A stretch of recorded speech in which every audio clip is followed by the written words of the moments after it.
What's up, America? We're back here with episode 8 of the Redshirts podcast. I'm here with Isaiah Manning. How are you doing? I'm great, Jace, Posey. How you doing today? I'm doing well, bro. I think the main reason why I'm great, obviously, exhibition win against Arkansas. That was your kind of like second collegiate basketball experience. You know, you played in the TCU UT scrimmage. Yeah. This is really my first time getting out there, though, so I'm pretty lit. How did it feel out there, bro?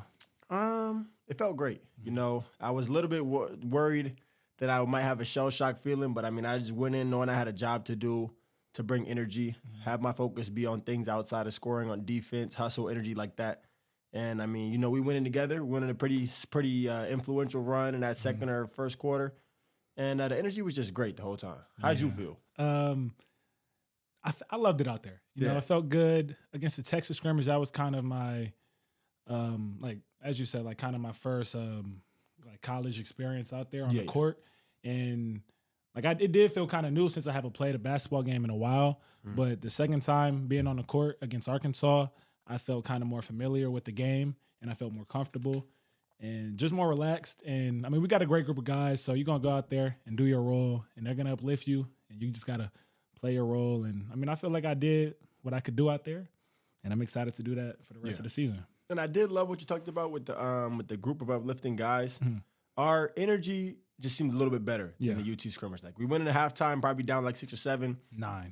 I think so. They scored 7 straight points. We're down a good bit. Yeah. And Noah might have said something like, "Nah, we're good. Like you know, I could feel it. Like I could feel the energy from this group right now. We're on the right page. We need to go win it."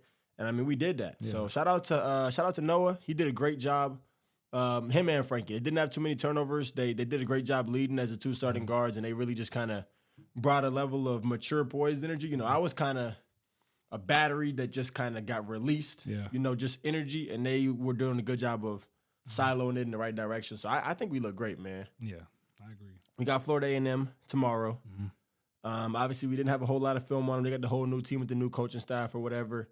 But I'm just excited to get out there and, you know, give 100. We got the fans. How you feel about that? About the game tomorrow, I mean, that's when stuff really starts. Stuff start going on records. Every shot matters. That's going to be your field goal percentage, all that. Assist to turnover ratio. So everything matters. You got to play. You got to play responsibly. You got to get out there, do your job, do things the right way. And I mean, I'm excited to kind of get a real sense for the college atmosphere, the TCU fans. Being a red shirt, just seeing it on the bench last year, I felt the energy just being on the bench. So being on the court and kind of impacting the play style a bit, I'm very excited to do that. One of the things that I wanted to say, kind of as a message right now to the TCU fans, we appreciate you guys. We thank you guys. We just played against Arkansas in Fort Worth. The arena was completely red. We got to get it fixed. I know TCU's a small school. We don't have a big alumni base, but we're going to be an exciting team. We're going to play hard. We're going to give our 100. We need the fans to come out and do the same thing. So I know Florida A&M, you know, guys don't normally show up a lot for this first game. We need support at these games, and we don't want to be the little brother, you know. We're tired of the TCU being a small school. We're in the Big 12. We're a big-time power basketball school, and so we need to have the support that shows that as well. I was a little bit maybe not even put off because, I mean, I know that we have a small alumni base, but I was a little surprised. Yeah. See that many Arkansas fans. Yeah, I thought we would have seen a little more purple in there. No, I didn't see But I think we did a good job with all the red in there. And that gives me a little faith going on the road, too. Just playing in all these, you know, high environment arenas. Because, you know, one thing that I also thought about was for the purpose of, like, the nets and, like, those scoring things, that game would be considered a semi-home for us. And that was basically the closest thing you could have to an away game in terms of the fans. So that was kind of crazy. But I think we did a great job, like you said, kind of battling through the energy. I know everybody saw the clip of me, like, flexing on the Arkansas fans. But, I mean, it felt like an away game, you know? So I was just really happy with that. And I'm happy to go into these games because, I mean, we got the energy going the right way. I mean, yeah, and with Arkansas being, like, ranked what they are, we can't get too ahead of ourselves, but it kind of goes like to the greater scheme of like the rankings really don't matter. Yes. You got 2 great teams out there, and they're going to go out to play. So whether you're ranked higher or ranked lower, like it's anybody's game. So you just got to go out there and play. I like that you said that too, because I think we lost a game to I don't want to get the school wrong. It might have been like Northwestern or something, Northwestern State, something like that, a couple years back, one of the smaller early on games. And like you said, I mean, every game is a Division I basketball game. You know, you can't take anybody for granted. If a team's ranked 300th in the nation, they can still go beat you. And if a team ranked number 1 in the nation, they still beatable. Yeah. And I love that for our team this year because, I mean, we're not going to be picked to win a whole lot of games, but we're going to pick ourselves to win all of them. That's what Dixon said before the game. I really like this Dixon quote. I think he said something about, like, they don't expect us to win, but we know we're going to win. And that's the talk that we need because we know we can go beat anybody. Yeah. And I felt like that. I felt like we were going to go out there and win just because the group we had a great week of practice. He really pushed us this week, and it wasn't a lot of complaining, wasn't a lot of excuses, as he would say, and we just all kind of did our job and played as a team, and we got close. Also, on the same day of our game, the volleyball team played. They went to, I want to say, 5 sets with Iowa State, which obviously all their games are big games. Now, Jalen had a big game. She might have had, like, I seen the stats. I don't want to say the stats wrong, but she just had some crazy, like, Brian-type volleyball numbers. Shout out to her for that. And I'm looking forward to them trying to continue their thing. I know football lost a close one, but this kind of that really, like, sports-dominated time of year. You got, like, 4 or 5 major teams playing. So looking for TCU to just really be on the map. Shout out soccer, too. Y'all doing great things out shout there. out to them. And I love to see it. 7, still going crazy. She still got the most aura for the 7 and 7 thing in my book. So 100% shout outs to them. So people are kind of been wanting to, I know a lot of guys have asked me personally, that I imagine they want to see the same thing for you, kind of what our role is going to be on the team this year. So I guess I'll start with mine. A lot of folks ask me. I think my primary contribution to the team would just be energy. That's kind of a widespread term. So energy on the offensive glass, defensive glass, defense, loose balls, really anything like that. And then just perimeter shot making. And what do you kind of think it'll be for you? I like the phrase you used the other day. You said battery. And I think that's just a great way to put it.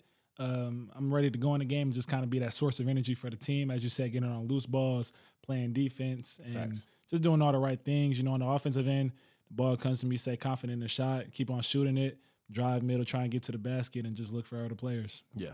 I think I was 3rd in BTF this week, which, you know, kind of hurts. But I just want to explain what BTF is to the people. So to you guys, the BTF award is something that we do after each win. We did it sometimes in the summer for practices, and it's called the Big Tough Frogman. And it's just embodying being a big, tough frogman. So deflections, pretty much defense-oriented, steals, dive on the floors, verticalities, charges, things of that nature. How many miles you ran. No points. Yeah. Points don't matter. Points do not matter. You could score 50 and you could be last for the BTF. And I love that because that's about just playing your role for a guy like us. You know, the team will obviously need you to score sometimes for sure, but it's not going to ask you to be a 20-point scorer every night. Yeah. And so going into the game and kind of like humbling yourself on this is what I'm going to centralize my approach on, I think has been beautiful. And I think that really helped us. Somebody was probably Noah. He was like, you know, like, whatever. You guys might not have had that many points, but we win by 1 point. And last year, pretty much every year, Big 12 games are going to be decided by the smallest of margins. So focusing on them dives on the floor and stuff like that, I think could just be huge for us. I agree. Yeah. People talked also about our depth. What do you kind of want to say about TCU's depth right now? I really like it. Yeah. I mean, in practice is always a battle because of how many people we got and how many people could go. Even just a battle to get on the floor. Yeah. So in practice, I mean, day before the game, we got the starting group versus a group coming off the bench, and I mean, you can't really tell the difference. We're all going at each other, and we're playing hard, playing the right way, and I think that's going to take us a long way this season. Yeah. I love what I saw from both of our freshmen that played a good bit, Punch and Micah. I think Malik got in there a little bit, but not as much. But seeing Punch and Micah kind of just be really natural and fluid on the court, I love that. It seems like they're going to immediately puzzle piece themselves into that group. And so I think we're looking at, like, how many guys we played? Maybe like 13 guys? Yeah, 13. We have 13 playable guys in a game against, you know, a pretty good opponent like that. So I think just continuing to wear guys down, switching in. We got the 5 interchangeable wings. I think it might be like 3 or 4 guards. I think that'd be huge for us. Just because, I mean, you know, it's identity to get up and down and hustle, and it takes energy out of you. I probably played for like 6 minutes max, and I was dead. And that's just how we got to be. Yeah. Yeah, 100%. And then the next person coming in ready to go. Yep. So like you said, your battery get your juice, plug me in, all my juice gone, plug somebody else in, Jace go do the same thing. Yeah. Okay. So last Thursday was Halloween, and it was we couldn't do too much on Halloween. Nobody's really doing too much on Halloween because we had a game on Friday. But Isaiah did have a costume on. What was your costume, Isaiah? I had a Steez costume. For the people that don't know, Steezy, one of the nicknames that I had in high school from just I used to just like the word Steez. You know, style and ease, they combine together, and that is what I try to embody through life. But Steez, like a public figure, you know, he like a black frat boy, whatever. Like he's one of the only black dudes at his like all white school, and he just party, have a good time, and I rock with it. So, you know, he wears the backward jersey. I had the backwards Lonzo Ball jersey. I had the button-up shirt, khaki shorts, probably like some Panda Dunks, whatever the most basic footwear I could have. And it was a cool costume to wear. I mean, like you said, didn't go out at all Thursday because we got the game that we played on Friday, and then just went out to like a little like kickback, maybe like Saturday night or whatever. But it was just cool to wear a costume. What was your costume, Jace? Because Isaiah Manning is a trendsetter, I chose to wear the same costume as him, but I had a LeBron James jersey on just because I had to switch it up just a little. And I didn't have the right pair of shorts, so he let me borrow a pair of shorts from him. Shout out Isaiah Manning. But, you know, we kind of did a little dual costume. We got some compliments, took some pictures with people who also had the same costume. Yeah, it was a very common costume. And, you know, it was cool, you know, showing face out in public and, you know, just taking pictures with people and relating on a costume. Yeah, I thought it was dope that, I mean, obviously the costume was common. It's like a trend or whatever on TikTok, but like we just saw tons of people wearing it. We saw a bro in the Kobe jersey, took a picture with him, whatever. Yeah. So it was cool. The costume also involves a hat. We got Jace Posey to wear a hat. Yeah. So that was a big accomplishment there. But yeah, as far as the shorts, I mean, if you want to draw attention to that, you can, bro. It's cool. But thank you, bro. I actually owe Jace probably like $200 right now. So yeah. Thank you for letting me borrow the Tesla, bro. Speaking of that, we started to have guys now that we playing games, whatever, girls going to the games and stuff afterwards. And that is probably one of the most fun parts of our post game. Yeah. Seeing the guy go to greet his girl. And just throwing a little calm, hey, bro, appreciate you for letting me see that 20, bro. Yeah. Hey, bro, appreciate you giving me dinner the last week. Like, those moments are some of the best moments for me. We got a lot of guys in that right, you know, focused mindset right now. I like, you know, I don't really care if a guy has a girlfriend or not, but I just like that a lot of guys do because it feels like it eliminates one distraction that we can have. Yeah. My dad told me, I was in a talking phase. He was just like, you know, bro, like, it's getting to that point where the season about to start, where you're going to want to just have your head more centralized. And so, you know, seeing that for the guys is beautiful. Our younger guys got a lot of maturity, and so that's been great. Yeah.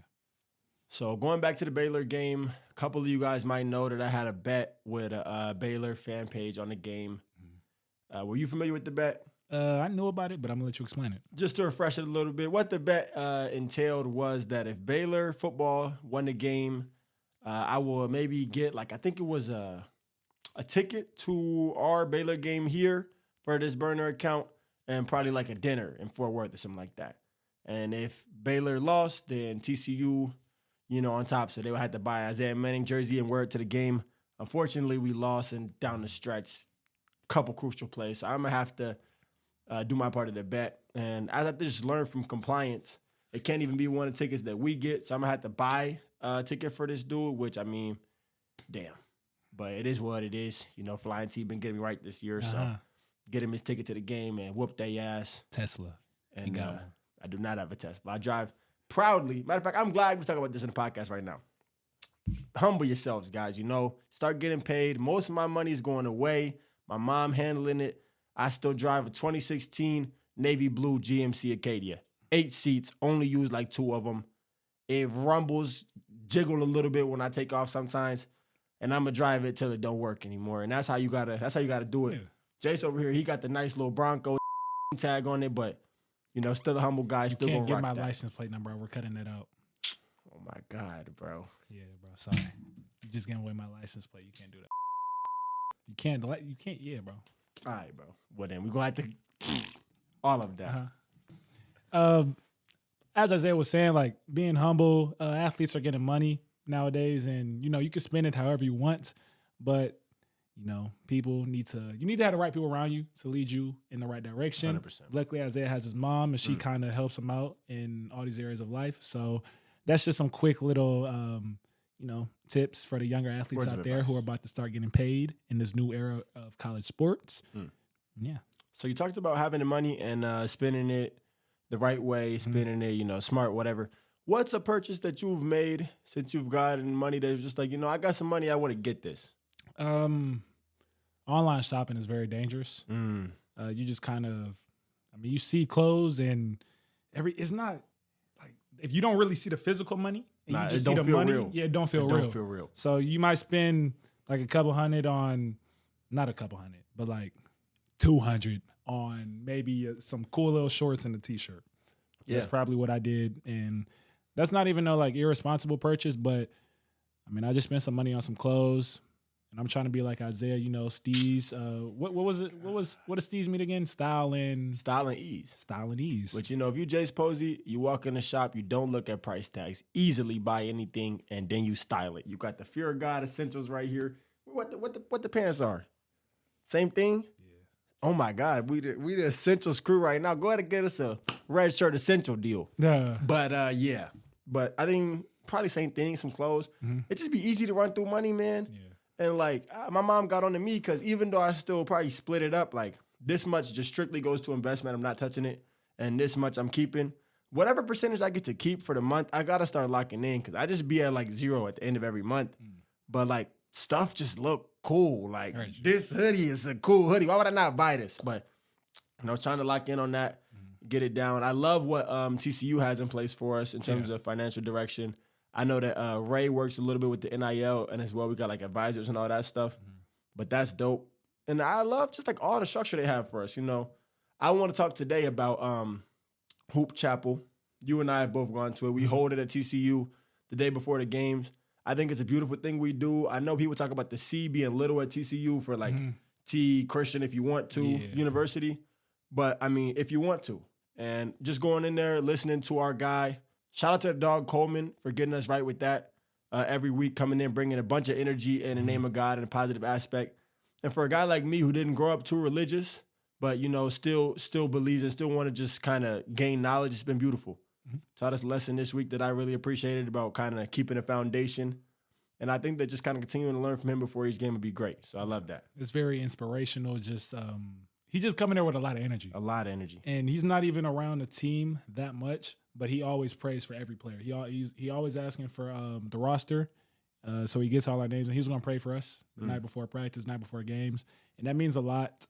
And I just love having him around. Yeah, and I love that Dixon is that's something that he's focused on. He keeps people around. We have a hoop chaplain at TCU. We have a whatever title for a person that just comes in and helps us, and we're constantly just gaining knowledge. Dixon's, I guess, probably one of the older coaches now.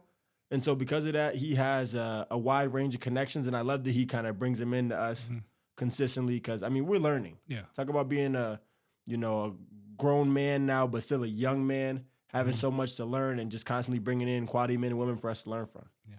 So with basketball season, kind of picking up, and we're in the gym a lot more. We can't do too much stuff off the court that causes, a lot of fatigue, makes us very tired. So what me and Isaiah have been doing recently is we've been getting into the studio. And the studio is this very nice place downtown. And, what's what's our hourly rate in the studio? How much we paying or how much? Free. Yeah, I'm lying. Our studio's in our dorm. Bang. We got a little microphone. Shout out James. Shout out James. Camera. It's not even a little microphone. It's literally one of these. One of these. So very quality directional microphone. Learned the ins and outs of it since you've been using it. Yeah. Been really chopping it up behind the computer. But it's just a fun hobby. Yeah. Like Jay said, can't move around too much because we got practices and games. We're using enough energy. Yeah. Trust that. You're going to get in your extra workouts by yourself. But just been playing the game, get bored, you go make a song. I think they funny. Yeah. We're going to have to figure out a way to make one maybe a little bit more PG whatever. So that way we could just be 100% perfect to put out. But I think it's funny just having little hobbies and stuff that we do. I've been journaling, writing stuff down. I see that Micah, he likes to draw and stuff like that. Just kind of keep it something to keep your head real calm. Don't want to have it be anything too crazy. I think that it should be some fun. Yeah. So talk about, obviously the people are not going to be able to hear these amazing songs you've been making. But what do you think is your favorite, musical project as an amateur rapper?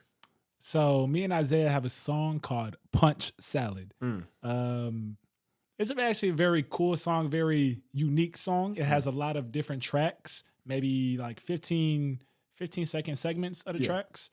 Say you have a song like one song by Lil Baby. We playing a 15-second instrumental from that song. Then after that, we got another 15-second instrumental from a whole different song, whole different artist. And we kind of switching flows, spitting bars, just kind of being Spitting creative in the bars. lab.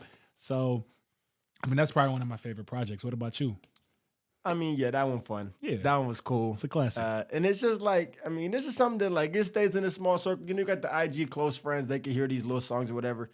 But I like just doing little funny, cool stuff like that. I know they had the like we was going to watch the intramural football games, and like it's a small little group that knows about this, and everybody just pulling up. So I think just like doing little stuff like that throughout the course of the season gonna be cool. Hopefully we can figure out a way to like incorporate the guys in, and maybe somebody drop 20. Go ahead, get him on a song, get it, what I'm saying, talk his whatever. But I think it's been cool. Yeah. Shout out Miles Bridges, Hooper in the league, but you still in the studio. Shout out Dame Lillard. Yeah, oh my God. Who else be on that? Like Kobe and Shaq were rapping back in the day. Kobe You and know the whole saying, rappers want to be ball players want to be rappers, whatever. I'm a hooper, but I wish I could really, really rap and drop this for real. Lonzo's songs was crazy. I used to listen to the Lonzo and LaMelo. They had a song together called ZO2s. Yeah. Bro, that song is actually nice. So shout out Lonzo. Rep my Lonzo jersey the other day. Happy to see him back on the court. And LaMelo been going crazy too. Hooping. Whole ball family hooping. So, shout out to them randomly. But yeah. So kind of bringing it back to the hoop side of it, not the rap side of it. Can't wait to play in our first real game today. As the episode comes out, it'll be today. We love for you guys to come out and support in these early non-conference games, and especially when the conference games start. And we're just excited to defend Fort Dixon. Thank you guys for watching another episode of the Redshirts podcast with us today. I'm here with my co-host, Jace Posey, the one and only high top legend, dunker, basketball super phenom, on the watch list too. Watch out for him. So, yeah, thank y'all.